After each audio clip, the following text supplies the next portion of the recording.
One time I smoked weed in high school, but I also had food poisoning and I was watching Alice in Wonderland, and the combination of those things was so violently awful. That's kind of what the beginning of this book felt like, and I had to quit for my own sanity.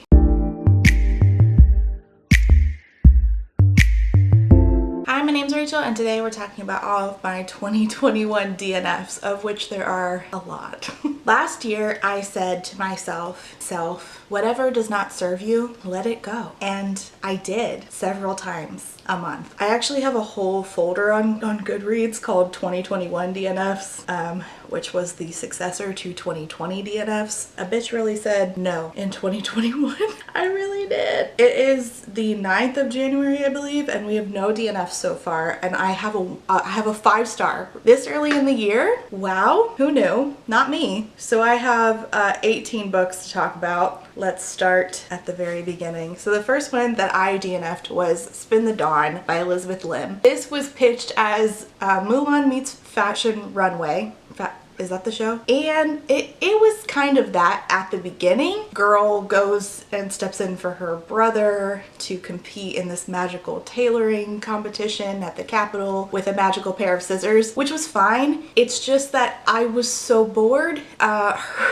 Elizabeth Lim and I don't get along, and that brings me to another book that I DNF'd, which was Six Crimson Cranes, which is another Elizabeth Lim book. I'm talking about these simultaneously because I have much the same problems where Elizabeth Lim writes the most boring characters of all time. I'm so sorry. She seems like a nice person, but her books bore me to tears. They're all very Mary Sue main characters with a very boring cast of side characters, boring love interests. I don't care at all what's happening in Elizabeth Lim's stories. And I feel so bad about it. So I think that I'm done trying to read Elizabeth Lim because her writing clearly is very much not for me. I thought, okay, maybe it's just this one book, and then I tried the other book. It's not you, it's me not being able to do your stuff. The next one that this is gonna make me sound like such a petty bitch. Okay, the next one that I DNF'd was Sweet and Bitter Magic by Adrienne Tooley. It's okay, it was fine, but then there were like a couple things at the beginning that were like irking me, and by things I mean literal words. I was getting annoyed with words in books. This was about a witch. I remember very little about it. It's a witch who has to it's a magic system where in order to get access to magic, she has to take memories from other people, and that's cool. And then a girl whose father forgets her, and so she wants to go get a magical cure, I think. So they team up to go off to the witch land. I got 25% in, and I literally stumbled across a sentence. I don't remember what that sentence was, but I said, no, all done. It was a sapphic love story. It was supposed to be cute, but for some reason, the writing, the literal sentences, I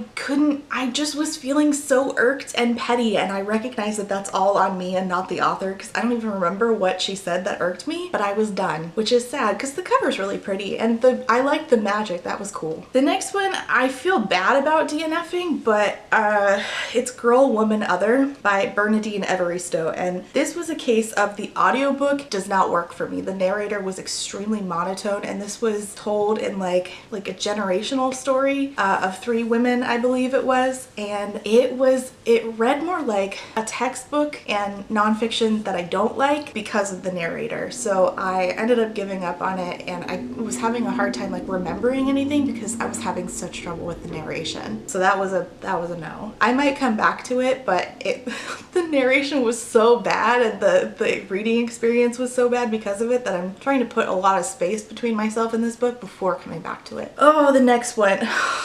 Victory is Greater Than Death by Charlie Jane Anders. Oh boy. So this was about a girl who was like a clone, and she was the clone of a woman who was like a fierce intergalactic commander. It sounded really fun. I don't remember what exactly the villain was, but the girl knew that she was the clone of this commander, and the time came where she needed to go back and pick up where the actual original commander left off. Listen, within the first 5% of this book, the corniness was clear because the phrase "victory is greater than death" was used within the first 5%, and I'm like, oh, this is corny. This is corn on the cob. This is popped all the way, buttery, corny, and I couldn't do it for very long. There was no plot and all corn.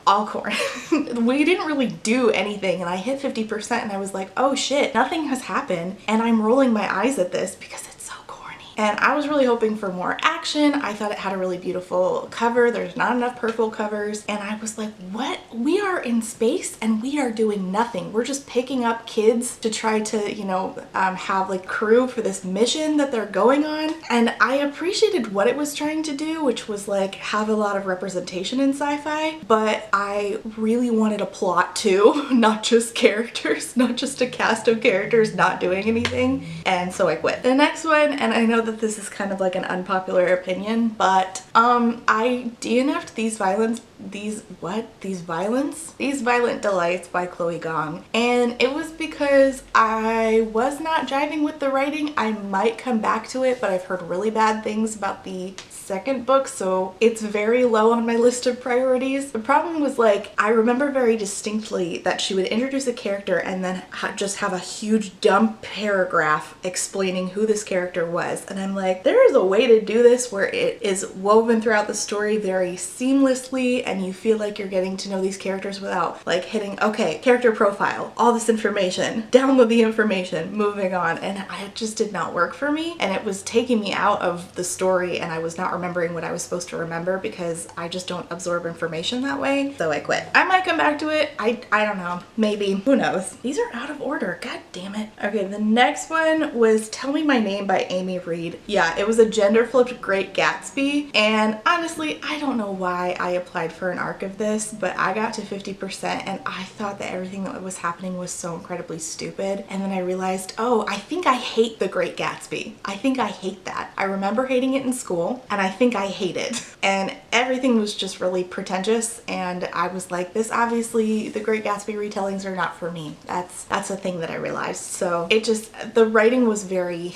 meh, it was boring, it was trying very hard to do gender flipped Great Gatsby and nothing beyond that. It had nothing to say other than this is Great Gatsby with girls. I was like, cool, what else you got? Well, with girl, like, you know what I mean. Oh, the next one, oh good grief. Okay, the next one is Women, Men, and the Whole Damn Thing by David Leser. Here's what this book was. This book was, I, a man, have decided to write a book about feminism, and I, a man, will consult my daughter a few times. That should be a good enough. It's like, oh, this is not, you're not doing the things you think you're doing. And it just was very much a older man explaining his thoughts on feminism, and I was so irked by this. It seriously felt like taking a class by a guy who read a Wikipedia page and decided he had absorbed everything he needed to know to be able to teach. It was awful. It was awful. And I'm like, listen, your anecdotes about your daughter are not doing what you think they are for other women. So, and no. I appreciate the effort, but I quit. Oh, the next one. The next one was Switch by A.S. King, and I feel like the best way to explain to you why I DNF'd this is to just read the synopsis. True Beck is a teenage girl from Pennsylvania who lives in a world that has become trapped in a fold in time and space, where real time has stopped but humanity continues to mark artificial time based on a website called newclock.com. True lives in a house that has a switch at its center. No one knows what the switch controls, but her father continually builds larger and larger boxes around the switch. If it sounds like you just hallucinated that, I am with you. I was so confused. I have never felt more stupid reading a book. It seriously felt like one time I smoked weed in high school, but I also had food poisoning and I was watching Alice in Wonderland, and the combination of those things was so violently awful. That's kind of what the beginning of this book felt like, and I had to quit for my own sanity. The next one that I DNF'd was The Infinity Courts by Ekeni Dawn Bowman, and this I had to stop because of the audiobook was just not working for me. I was finding myself sort of zoning out and not paying attention anymore, so I think that I do want to still read this, but I want to switch over to ebook format and then decide if I want to continue with the story, because I was just losing focus and and I would be driving listening to it, and then suddenly a tree passes by and I'm thinking about caterpillars, and I'm not listening to this book that is still in my ear holes. This is about a girl who, of course, I don't remember any names about anybody ever, but she dies in like a gas station robbery, which was really sad. And she passes away, and she goes to the afterlife and finds out that this sort of Siri type, like Siri on your phone type entity that exists in her world has taken over the afterlife of humans. And she becomes involved with this sort of resistance to, because the Siri type character it's basically like iRobot in the afterlife, right? So the Siri type character is a dictator, and she becomes part of like a resistance of humans to try to rise up against and, you know, take back control of the afterlife. It's not a bad book. I just was not paying any attention, and it was starting to feel like a 3-star, and I'm like, is this a 3-star feeling because the audiobook is not great? This is no Robin Miles narrator, and I'm just zoning out. So I'll have to switch to ebook and then see how I feel about it afterwards, because it just was not working for me, and I don't want to give it the rating that it doesn't deserve, you know. The next one that I DNF'd was May the Best Man Win by Z.R. Eller. This is about a trans boy who he dumped his ex, and who's a really nice guy, and he transitioned, and then he and his ex are actually in a battle for Homecoming King, and there's still, you know, romantic feelings between them.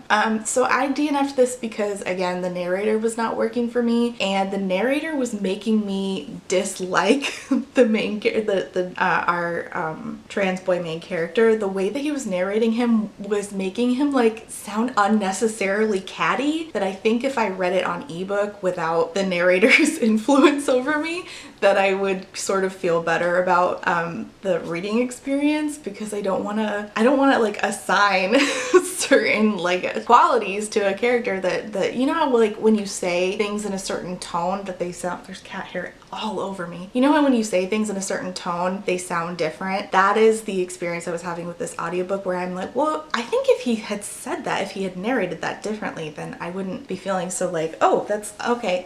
So I want to experience that book outside of the audiobook in order to find out how I actually feel about the reading experience. Next thing I DNF'd was The Witch King by, well, it's not the next thing because this list is out of order, but whatever. The Witch King by H.E. Edgman. This was a case again of the narrator.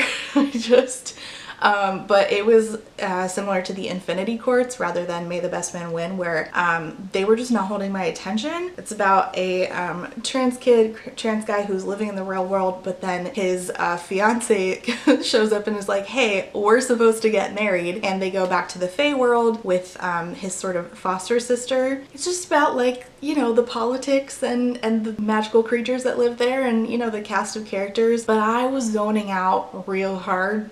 I'm playing Zelda and I'm just picking up mushrooms, and I'm not paying attention to the narrator, again, similar to with the Infinity Courts. So I was like, I have to put this down, and I actually have a physical copy, so I'm just going to read it on physical because I was zoning out so hard. I don't know what it is, but I understand not everybody can be Robin Miles, which is a shame. She is my favorite. Next thing that I DNF'd was Project Hail Mary by Andy Weir. I got 50% into this, and Andy Weir wrote one of the most monotonous books of all time, where it was like, man does science reluctantly and realizes things repeatedly over and over. So this is like, there's climate change and this guy has to go to space, and he gets talked into going to space and does all of these like scientific things, and it's just, it was fine, but it was so monotonous. Like he would be like, oh, I discovered a thing. It just felt very self-congratulatory. Like he was really excited about what he was writing, and, you know, the understanding of science that he has, the author, but I was not excited about it. Carlos liked it though, and so did my stepdad, so that's good for them. Alright, the next one, okay, this is a temporary DNF. I just was not in the right place to read The Taking of Jake Livingston. I was just not in a good place to, it's really hard to be a mom of school age kids and like just read about school shootings in general. I went just sort of down like a rabbit hole of looking into the Columbine shooting, but from the perspective of like looking up the fundamentalist Christian perspective on it for a video. And that alone was really uncomfortable. And like there are people who deep dive into like the basement tapes of the kids who did the Columbine shooting, and I just don't know how. So this had sort of like a basement tapes-esque element to it, and I was really uncomfortable. But I do want to try it again because I think that it was doing good things. I just was not prepared. So this is about a boy who can see ghosts, and he is being haunted by the ghost of a school shooter. I did not know that you get perspectives from the school shooter when he was alive, and I was not prepared for that. So, I couldn't do it at the time. So I think I'm going to try to read it on audio. I think it's pretty fast to read on audio, and I'm going to try to do it that way. Try again when I'm in like a better place, because it just at the time I was like, I'm super uncomfortable with this. So that's a case of it's my problem, where I'm just not, I don't have the mental fortitude to be able to deal with the thing at the time. All right, what's the next thing? Oh, these are ones that haven't even come out yet. Oh, okay, I missed one. All right, the next one is The First Sister by Lyndon A. Lewis. And this was pitched as like a sci-fi trans Handmaid's Tale.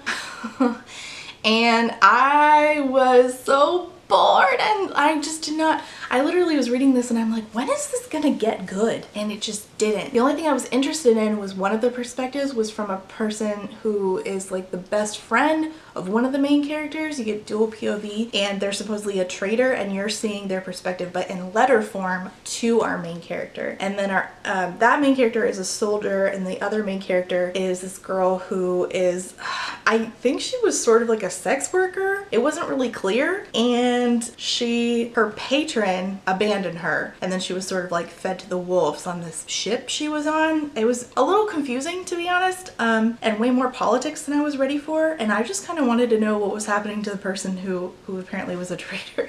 So it sucks when there's like a side character who's way more interesting than the main character, and that was the case here. And I was like, clearly I don't care. And it was towards the end of the year, and I'm like, no, I need to be able to care at this late in the year. I gotta care, otherwise I quit. Apparently I quit whenever though. I mean, I DNF'd like 20 things. All right, the next two.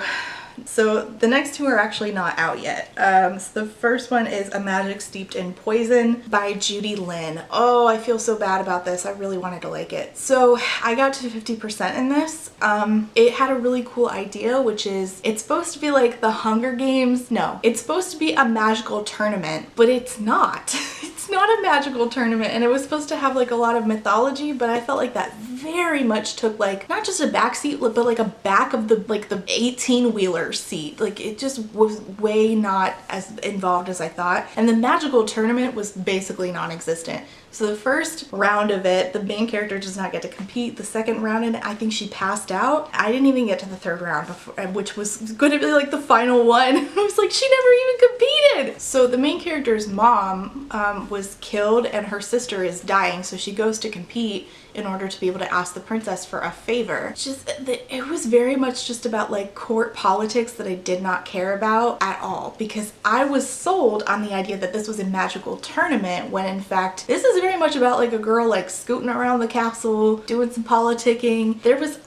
I just thought that tournaments were involved, and there was none. And I thought that there would be like really cool tea magic throughout the whole book, and there was very little. So that was a huge disappointment, and after a while I just got sick of being promised something and not having it delivered, so I quit. Also, I think another problem with this is that it had very similar tones and characters to Elizabeth Lim, in like feeling like it was very Mary Sue, and just everybody sort of like faded into the background. The side characters all faded into the background, and nothing stood out to me at all. Actually, it reminds me a lot of the Mulan one, because that was supposed to be a tournament too, and instead we were like on a quest randomly to go get things, and I'm like, where did this quest come from? I thought this was a tournament. Why am I not getting trials and like quizzes? And I want to see tests, Hunger Games, but with tea, and I want to see people fighting, but with their wits. So that's not what I got. So after 50%, I was like, I think that this is just a case where I'm not gonna get the magical TE competition that I'm really looking for, so I think I quit. Hello, it's me editing Rachel, and I am editing this and I realized that I